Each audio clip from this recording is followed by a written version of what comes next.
fet, he pensat explicar-los un conte que a mi m'explicava la meva mare, i aquest conte a mi m'ha ajudat molt a la meva vida, i és una saviesa oral que la meva mare m'havia transmès i volia compartir, que és: al meu país les contes comencen but na but, i hi havia una vegada a les muntanyes boniques d'Afganistan havia un vell llenyataire.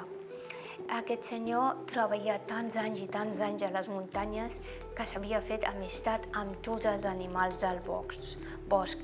Tots els animals l'estimaven, i quan ell arribava, el conillet li saludava, la guineu li saludava, tot plegat. Llavors tenia un amic millor.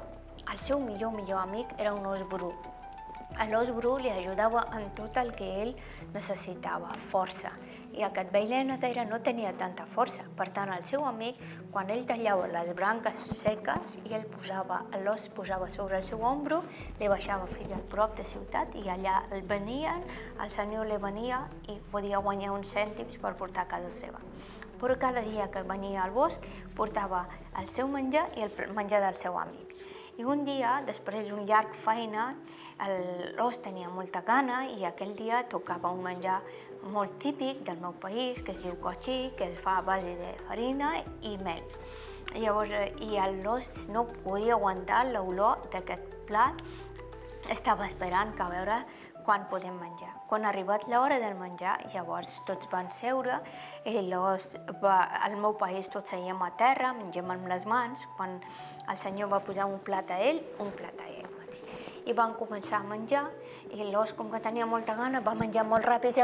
Quan ha acabat, va començar a menjar del plat de l'home, del llenyataire, i el llenyataire va enfadar moltíssim i va dir: no toquis el meu plat. Que fàstic, tu ets un animal, jo sóc una persona, mira les teves mans ple de pell, és que em fa fàstic mirar-te d'aquesta manera, per què has tocat el meu plat? I pobre ós s'ha posat molt trist, se n'ha anat a buscar un destral, i va portar el destral i li va dir: agafa aquest destral i pega. I l'home li va dir: no, que no em pegueu, que ets el meu amic, no, els amics no es peguen. Llavors va dir: si no em pegues et menjaré.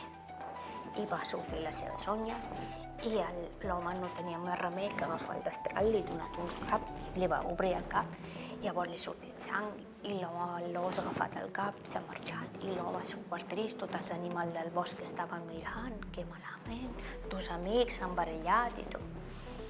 Després d'un llarg temps, aquest home s'ha quedat sol, ningú l'ajudava, tot això, i un dia va veure que l'ós ha tornat.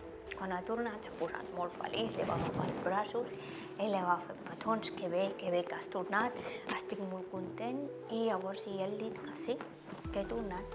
Diu: estava molt preocupat per tu, per la teva ferida. I diu: sí, mira, la meva ferida està curat. I diu: sí, ja ho veig. Diu: sí, però les males paraules que m'has dit no s'ha curat encara. Llavors les males ferides curen, les males paraules no curen. La meva mare, com a persona que era una persona religiosa, però també era una persona sàvia, i a través de les seves savieses m'ho transmetia, que quan parles vigila molt, perquè les males ferides es curen, però males paraules no. I això ha sigut un lliçó a la meva vida, i m'ha ajudat molt a la meva comunicació i a la meva manera de relacionar-me amb els altres diferents. Per tant, espero que als altres també li ajudin. Moltes gràcies.